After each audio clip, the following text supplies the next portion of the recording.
Thank you, Dr. Chipman, and Excellencies, ladies and gentlemen. It's truly a pleasure to be back here at the Manama Dialogues.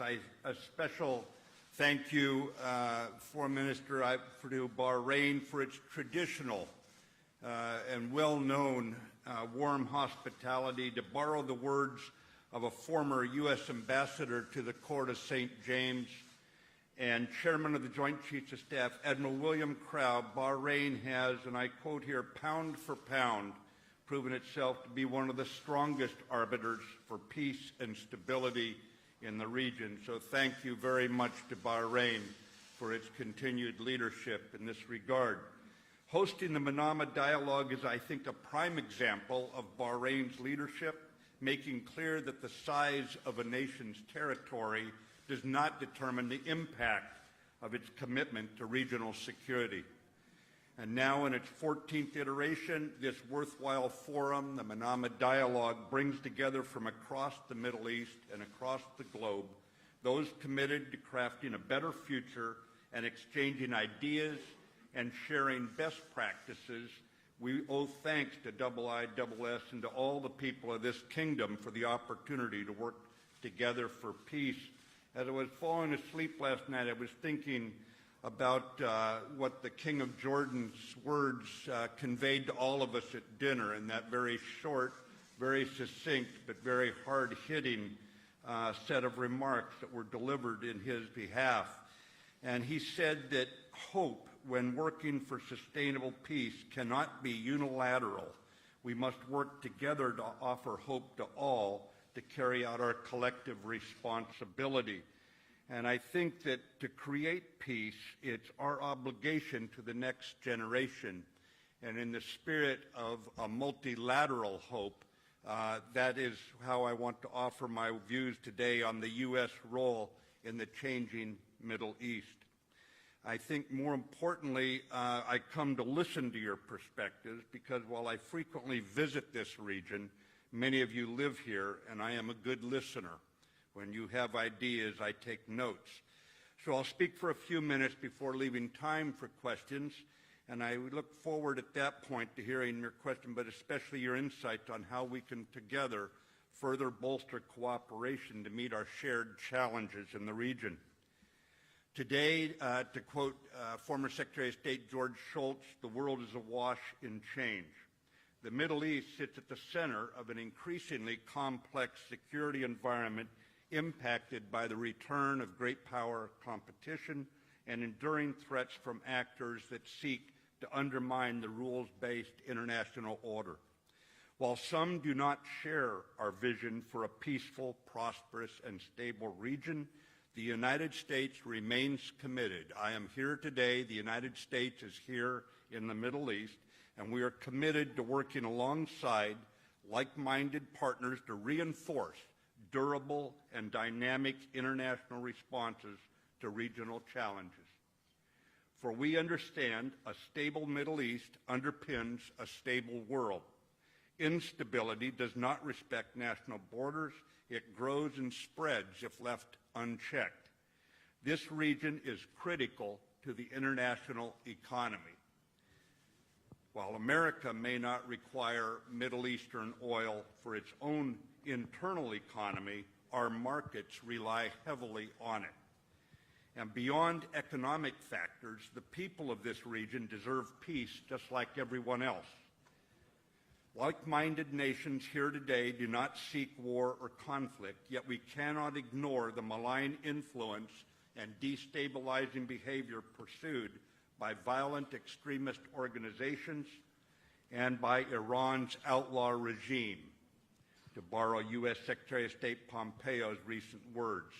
And so therefore, today I reiterate the United States stands against Iran's proliferation of advanced conventional weapons and its provision of financial and technical assistance to lethal militants amid proxy terrorists and others across the region they support, their impact being on display in Yemen, in Syria, Lebanon, Iraq, and even here in the Kingdom of Bahrain.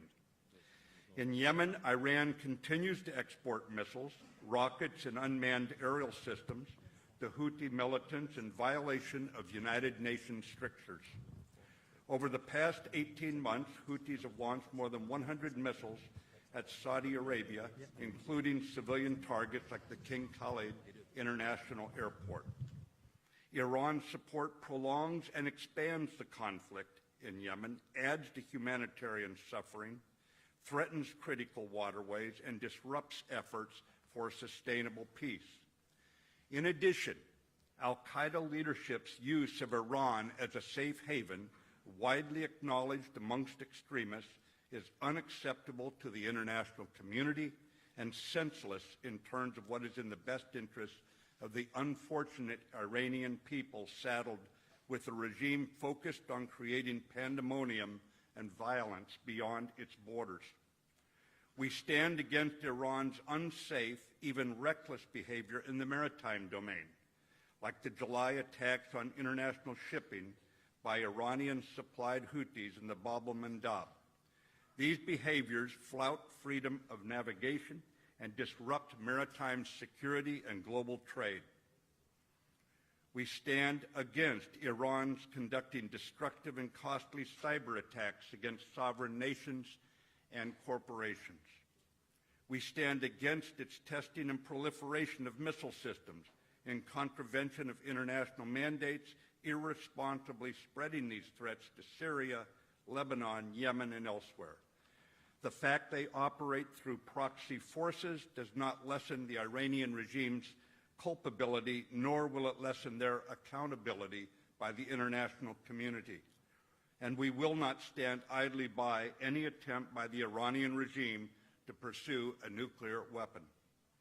As President Trump has made clear, the United States recognizes the Iranian regime does not speak for the Iranian people, who have a right to live and prosper in a safe, secure, and peaceful region. An Iranian regime that ignores the needs of its citizens feels free to escalate and initiate costly conflicts that serve no one's interest. Nothing is more emblematic of Iran's malign activities in the Middle East than its support for Assad's murderous regime. This support, coupled with Russia's repeated vetoes of United Nations Security Council resolutions, is the leading reason Assad remains in power. Russia's opportunism and willingness to overlook Assad's criminal activities against his own people evidences its lack of sincere commitment to essential moral principles. Today I make clear Russia's presence in the region cannot replace the long-standing, enduring, and transparent U.S. commitment to the Middle East, one that I reiterate today without reservation. We stand with our partners who favor stability over chaos, and we support unity of effort among our nation's militaries in response to shared threats and challenges. For in such unity is the real power to set and to maintain peace. This year, the United States released its first national defense strategy in more than a decade. In addition to prioritizing the threats we face in today's complex landscape, the strategy highlights the critical importance of strengthening existing alliances and partnerships, while also forging new relationships with like-minded nations. Our logic is simple. Nations with allies and partners thrive, while those who view others only as vassals or dependents to be exploited wither. Within this region and beyond, even in the midst of current challenges, there is immense opportunity for cooperation alongside those who share a vision for a peaceful, prosperous, and free world, one underpinned by the rule of law at home and internationally. Over more than 4 decades in uniform, I never fought in a solely American formation. I always served in coalitions, in most cases alongside troops from the nations gathered here today. Those experiences made clear to me we are stronger when we work together, and we can better deter malign behavior when unified, and if conflict does occur, we can end it more swiftly when we collaborate. As Winston Churchill once said, there's only one thing harder than fighting with allies, and that is fighting without them. Although we may disagree on many issues at times, efforts to create peace are stronger when we work together, building productive, reliable, and resilient partnerships. It's not always easy, but it is necessary, and I would even say it is noble work. Within this framework, we see a path to stability that begins with an effective regional security architecture, one that increases cooperation and interoperability, one that builds our respective defense institutions and streamlines information sharing, and one that supports harmonious political resolution. The solving of internal debates among our GCC partners is vital for realizing this vision. Without it, we weaken our security at a time when UN Special Envoy Martin Griffiths in Yemen and Staffan de Mistura and his successor in Syria will need our aligned full support, and they will need it most at this time.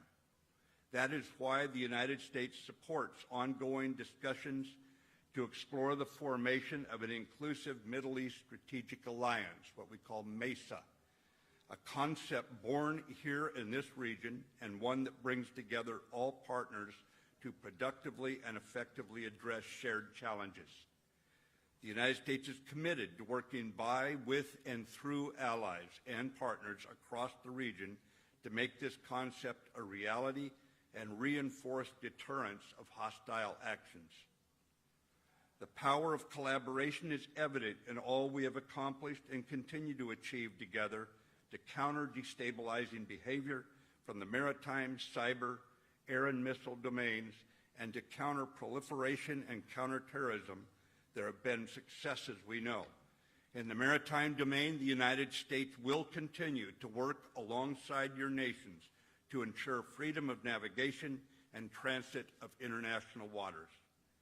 And here I must note the Bahrain Navy's command earlier this year of the Combined Counter-Piracy Task Force 151 outside the Gulf.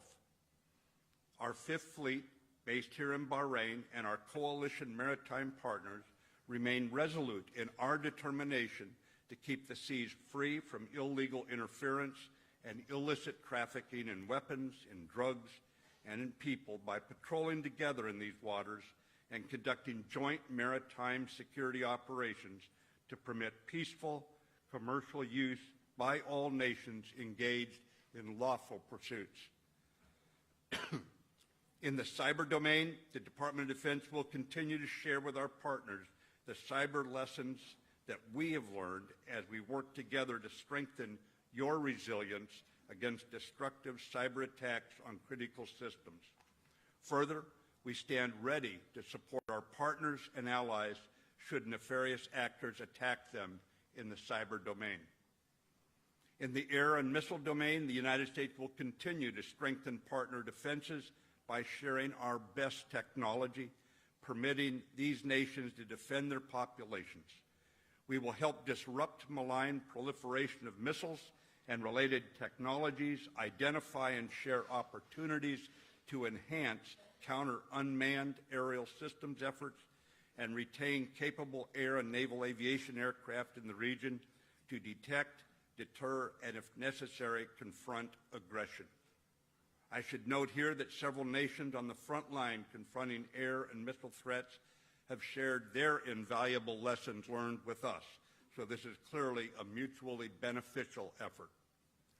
Our combined Air Operations Center in Qatar, with representatives from 17 countries, serves as a sentinel against air and missile threats in the region, and we will continue to work with other parties to bolster missile defense more broadly. For in this domain, like so many others, no nation can protect its population alone when a missile can swiftly pass over numerous borders to strike.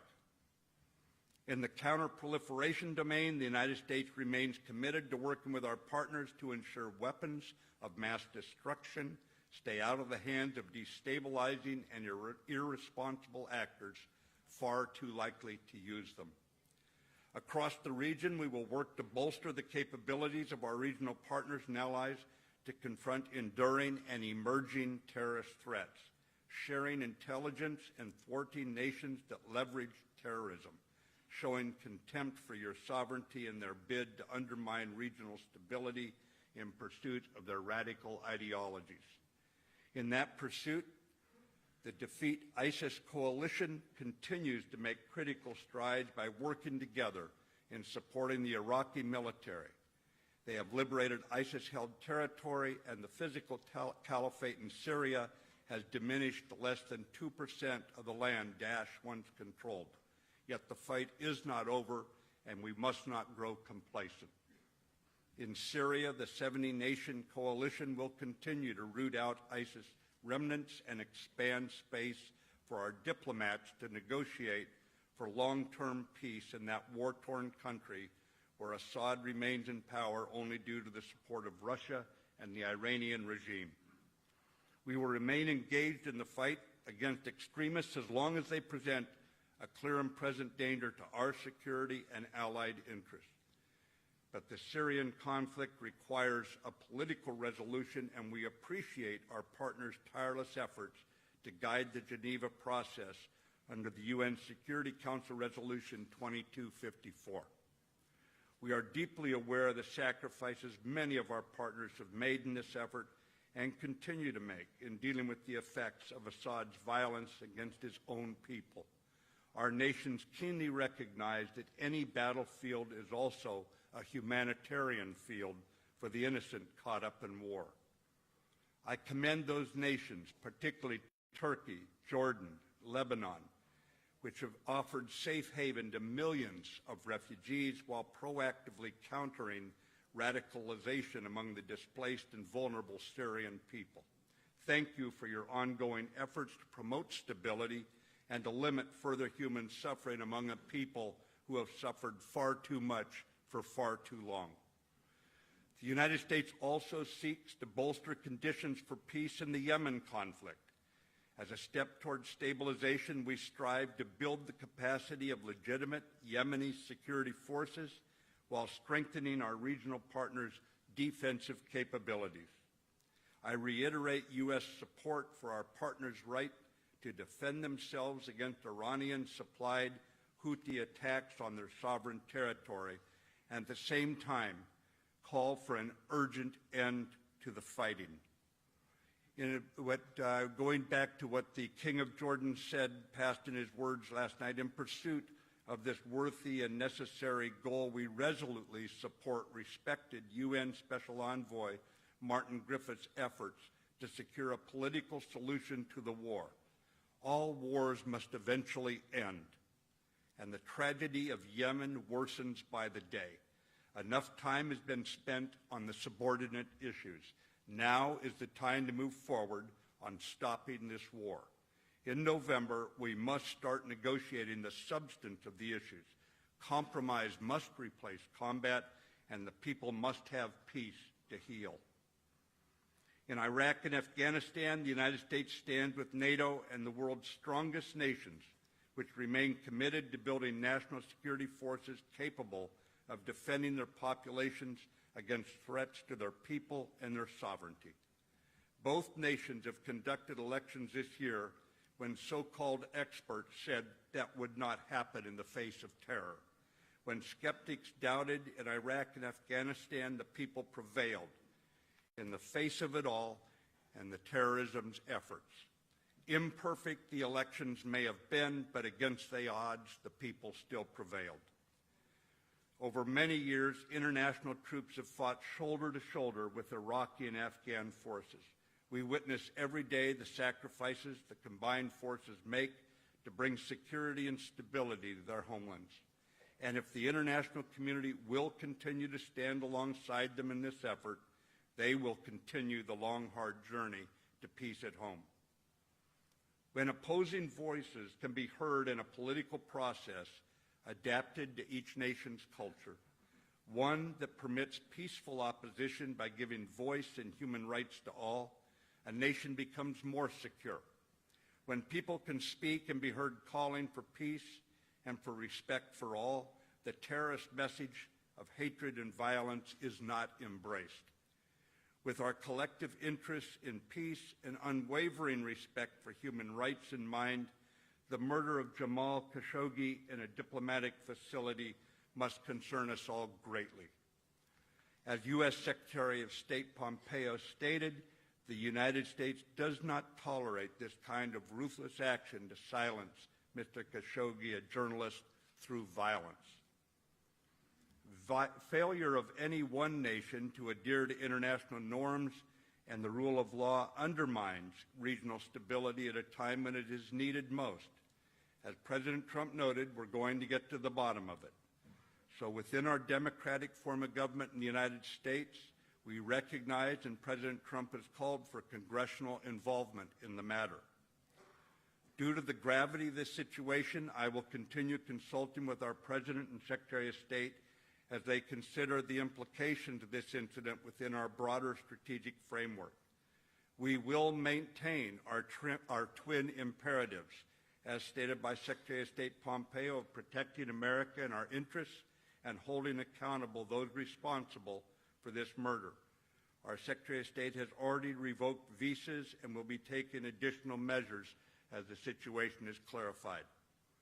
The United States' shared security interests with our Arab and Israeli partners in this region remain, and our respect for the Saudi people is undiminished, a respect solidified in 1945 when President Franklin Roosevelt and Saudi King Ibn Saud met in Bitter Lake aboard USS Quincy.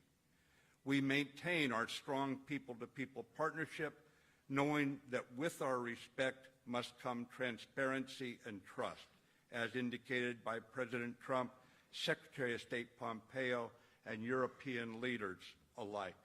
These two principles are vital for ensuring the continued collaboration, because we know that to remain committed, and we are committed, we are going to have continued transparency and security for all in this region, and it is necessary if we're to have a safe and prosperous Middle East. And in the King of Jordan's words from last evening, stability and confidence go hand in hand. We are stronger when we work together for peace. The United States stands ready to continue to work by, with, and through our allies and partners across the region. Working alongside you, we will strengthen your efforts to refine an integrated regional security system that is inclusive of all our partners in the region, one that will serve as a comprehensive mechanism for solving conflict and preserving peace into the future. Today, I look forward to working closely with you to combat malign influence with partnership, to counter destabilizing behavior with cooperation. For without this cooperation, we only strengthen those who mistakenly see their own security in the insecurity of others domestically or internationally. Former U.S. President Ronald Reagan once remarked that lasting peace cannot be secured through the strength of arms alone. The open exchange of ideas ultimately is our greatest security. And now, in that spirit, I look forward to that open exchange of ideas as I take your questions. Thank you very much, ladies and gentlemen.